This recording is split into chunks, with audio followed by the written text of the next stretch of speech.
Hello, everyone. Welcome again to another Teacher Joseph podcast. In today's media, there's a report which says that rough sleeping in London is at a record high. Rough sleeping is when someone sleeps on the street. And we're going to read through a news story now. It's from The Guardian, Friday the 1st of November. Rough sleeping in London hit another record high this summer, with an 18% increase on the summer before, and the mayor has predicted this problem is about to get worse this winter. In July, August and September, 4,780 people were counted sleeping rough. That's the highest number since the quarterly counts began over a decade ago.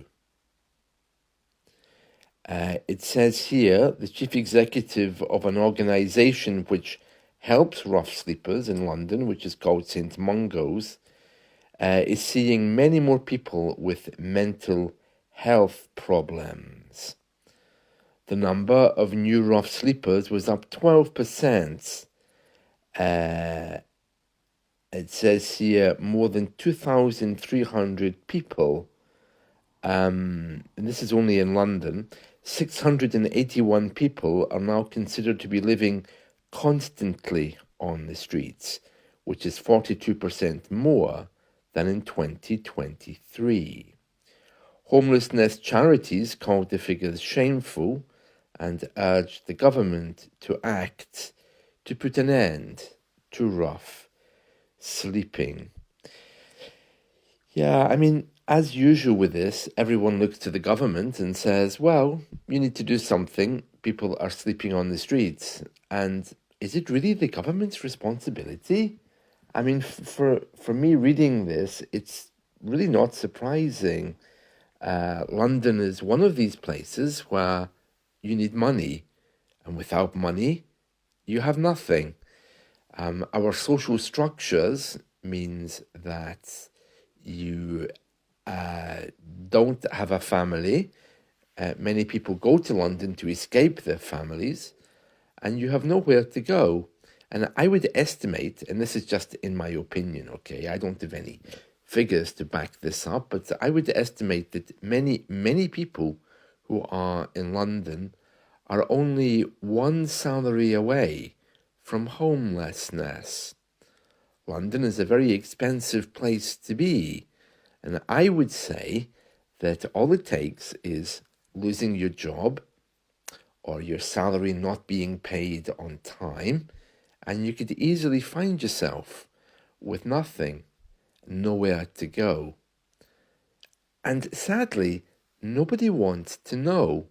As you can see from this report, everybody says, well, it's not our problem. The government has to fix it. As you know, I've lived in London for many years also, and there's always been a voice at the back of my mind that says, well, what happens if you lose your job tomorrow? Where do you go? What do you do? And I think that fear is in the back of everyone's mind. Yes, it's true, it may be possible to live with a friend for a day or so, but who really wants a house guest? And who wants someone that's homeless in their home? I can estimate that in London, not very many people. Now, our last government made some comments that some of the people living on the streets were actually choosing to be there, that they were there as a lifestyle choice. Now, I'm not sure why anyone would make such a choice. It's possible that some people might do that, but it's completely overlooking the mental health problems that exist in the UK. Talking to many people in English lessons, it's very clear that many of you think that British people are all a little bit rich and that we are very particular with our habits, and that's certainly true. But the way we live these days, with really no support, no family, few friendships, because working in London means you have to work many, many hours, does make this problem much, much worse and intensely personal. So it's very complicated. Maybe now, since many people are working at home, things are a little bit easier because they're at home all the time and they can appreciate the idea of finding a nice place to live. But many, many people in London are living in very small rooms because they simply can't afford to live anywhere else. Now, we're going to continue reading this article now. This is from The Guardian. It says, this news comes when the Mayor of London, this is Sadiq Khan, he's held an emergency meeting with the Minister for Homelessness. Now, this is quite ironic. We have a Member of Parliament. He's called the Minister for Homelessness. His job is to make sure that homeless people are looked after. It doesn't say here who he is or how much he gets paid, but it seems quite ironic that he's in the government, probably on a really good salary, while these people are on the streets. It says here that a plan is coming out to end rough sleeping in London by 2030. Now, we've had this before. I remember a charity called ActionAid. They were planning to completely eliminate homelessness by 2000 or 2010. And well, it's clear that didn't happen. And it says here, frontline organizations, that's the people who deal with homeless people, they're demanding greater urgency, predicting some outreach bodies could close unless funding is guaranteed. It says here, the chief executive of Crises, which is another organization to help homeless people, says the latest data was a stark reminder of the need for a long-term plan. The UK government should consult as soon as possible on its promised strategy for ending all forms of homelessness and demonstrate the political will that can fix this awful, broken system. A spokesperson for the mayor said the mayor was doing everything in his power to help as many Londoners as possible off the streets, but that years of underinvestment from the previous government in housing and support means things will get worse this winter before they get better. Yeah, but nobody's asking that question. Why? There's all kinds of reasons, and they're not all just about money.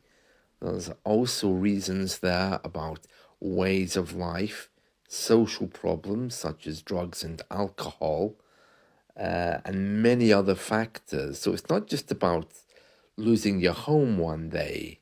It's also about the way people are and the way they think. One big problem these days is the fact that other British people, we just don't want to know. If I see a homeless person on the street, would I go and even buy them a hamburger? When I was younger, I did. But these days, no, it's not something I would consider. I would just sheepishly, it just means shyly, walk on by and pretend the problem doesn't exist. And when you see them, well, you think to yourself, well, this person is different from me, so I'm not going to help them anyway. After all, I don't know them, not my responsibility. And then we have this thing inside which says, well, we should give them money to help ourselves feel better. But, yeah, I don't know. It's very complex. And in London, which is rather faceless, people really don't want to know. You're walking down Oxford Street, someone is sitting there looking for cash, and then you're told in the media, well, there's gangs, and they make a lot of money, so you shouldn't give them anything. So I don't know. But if I see someone who's really, really desperate, in my opinion, I might get them a sandwich. But who am I to make the judgment if they need something or not? It needs an expert to make that decision, not me. But one thing is for sure, it's a very, very dangerous and rough thing to be sleeping rough on the streets of London. And that's a story from today about homeless people living in London. And what's maybe sad about this is it's only focusing in on London because that's probably one of the most cramped living spaces in the UK. All around the UK, though, there is homelessness, and it is getting worse. I think everyone would agree on that. After COVID, everyone was rounded up and put into hotels for their own safety. And if it can be done during COVID time, I don't see why it can't be done now. After all, we have just emptied out one of the most controversial refugee floating boats in the UK, which was called Bibi Stockholm. So if that's sitting there empty, it's like a floating hotel that can house a lot of people. It seems to make sense to me to use that to fill it with homeless people. But then, of course, it would cost a lot of money to feed and board homeless people.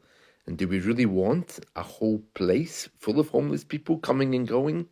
Well, I think some people would argue, no, we don't. It's not a problem. Or it's not a solution for the problem. Well, that's it from me. See you all. Bye.